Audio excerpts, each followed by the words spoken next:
সঠিক পথ দেখাও, সিরাতাল্লাযিনা আনআমতা আলাইহিম, সেই লোকদের পথ যাদের প্রতি তুমি অনুগ্রহ করেছো, গায়রিল মাগদুবি আলাইহিম ওয়ালাদ-দাল্লিন, ওই লোকদের পথ নয় যারা ক্রোধভাজন হয়েছে, যারা পথভ্রষ্ট হয়েছে। আমিন। তাহলে এখানে সূরা ফাতিহার মধ্যে প্রথম হলো দোয়া ইবাদা, দোয়া সানা, প্রশংসামূলক দোয়া। এরপরে আসছে দোয়া মাসআলা, আবেদনমূলক, আল্লাহর কাছে প্রার্থনামূলক দোয়া করছি।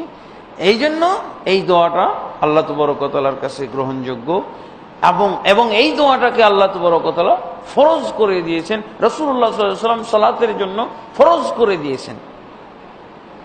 লা সালাতা লিমান লাম ইয়াকরা বিফাতিহাতিল কিতাব, যে ব্যক্তি সূরা ফাতিহা পড়ে না তার সালাত হয় না। তাহলে এই দোয়াটা ওয়াজিব, ফরজ দোয়া। এই দোয়া নামাজ কবুল হওয়ার পূর্ব শর্ত। নামাজই আমার হবে না যদি সূরা ফাতিহা না থাকে। অবশ্য সূরা ফাতিহা নিয়ে অনেক পণ্ডিতি কথাবার্তা আছে, বিতর্কমূলক কথাবার্তা আছে, ঝগড়া করার কথা আছে।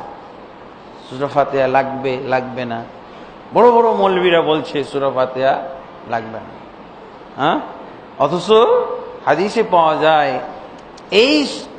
এই সূরাটা হলো আল্লাহ তাবারক ওয়া তাআলার সাথে বান্দার একান্ত কথোপকথন সালাতের ভিতরে।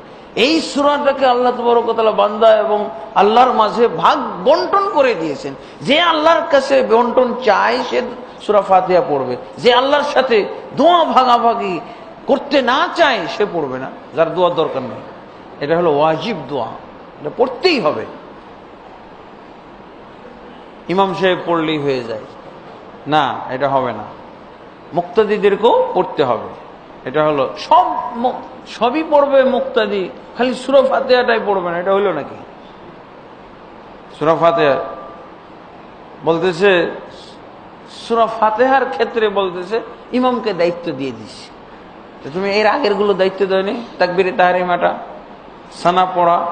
সানা পড়ার দায়িত্ব দাওনি, তারপরে রুকুর যদি দায়িত্ব দিয়ে দেওয়া হয়, হ্যাঁ, ইক্তাদাইতু বিহাযাল ইমাম বলে, ইক্তাদাইতু বিহাযাল ইমাম, এই কথাটাও ভুল, একেবারে বোকামি কথা। ইক্তাদাইতু বিহাযাল ইমাম বলে তারা সূরা ফাতিহা থেকে রেহাই পাওয়ার চিন্তা করা, এটা একেবারে বোকামি। আরবি বুঝে না ওরা।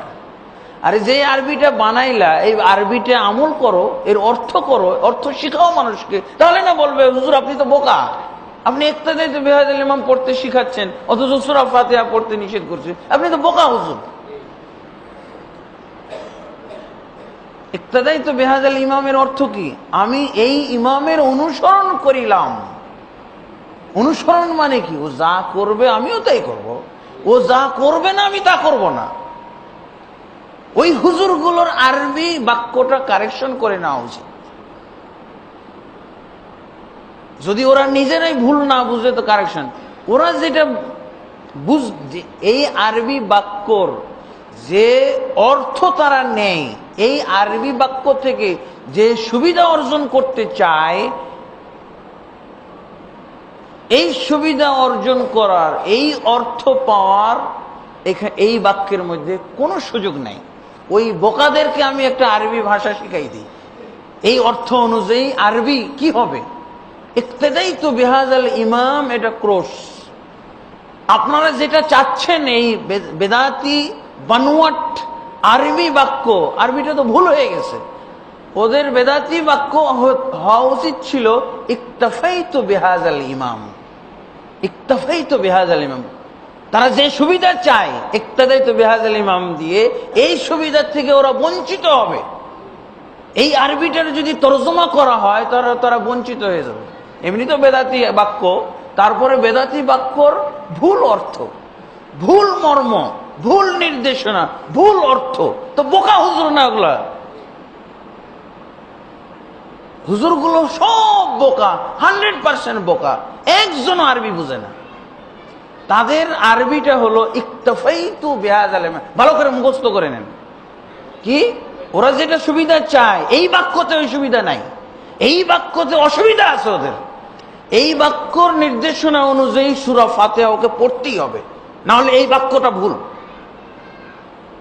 আমি এই ইমামের অনুসরণ করলাম আর আমি যে বাক্যটা ওদেরকে কারেকশন করে দিচ্ছি, হ্যাঁ, সেটা হলো ইকতাফাইতু বিহাযাল ইমাম, আমি এই ইমাম দ্বারা, এই ইমামকেই আমার জন্য যথেষ্ট মনে করিলাম। এই ছিল তাদের বাক্যটা। কিন্তু ভুল ক্রমে তারা একেবারে 100% হুজুর মুজুর সব ভুল, বেদাতি একটা বাক্য তৈরি করলো, কিন্তু ওই বাক্যটার অর্থ থেকে বঞ্চিত হয়ে গেছে। বলতেছে ইকতাফাইতু বিহাযাল ইমামের অর্থ কি? যে আমি এই ইমাম দ্বারা যথেষ্ট মনে করিলাম, এই ইমামকে আমার জন্য যথেষ্ট মনে করিলাম। এবার ঠিক হয়েছে না? তারা যেটা বুঝতে চায়, তারা যেটা বোকা জনগণকে বুঝায়, সে অনুযায়ী আরবি বাক্য হলো এটা। তো এই যে যুগ যুগ ধরে আরবি বাক্যটা পড়ে আসছে, সব এগুলো বোকামি বাক্য। একটা আরবি বাক্য শুদ্ধ, কিন্তু এই জায়গায় চলবে না। এই জায়গায় ওদের দরকার ছিল ওই মৌলবিটা ভালো আরবিও জানতো না, বুঝেছেন? যেটা বানিয়ে দিয়েছে না এই বাক্যটা, ও আরবি ভালো বুঝেই। এখন তাদের এই বেদাতি বাক্যটা আর এক বেদাতি বাক্য দিয়ে পরিবর্তন করা উচিত। সেটা হলো ইকতাফাইতু বিহাযাল ইমাম, আমি এই ইমামকে আমার জন্য যথেষ্ট মনে করিলাম। তাহলে আর লাগবে না সূরা ফাতিহা। তাদের কথা অনুযায়ী সূরা ফাতিহা পড়তেই হবে তাকে। আমি ইমামের অনুসরণ করিলাম। আলহামদুলিল্লাহ। তো সূরা ফাতিহা দোয়া এই জন্যই, এবং এটা ফরজ দোয়া, এই জন্য ইমাম মুক্তাদি সবাইকে পড়তে হবে।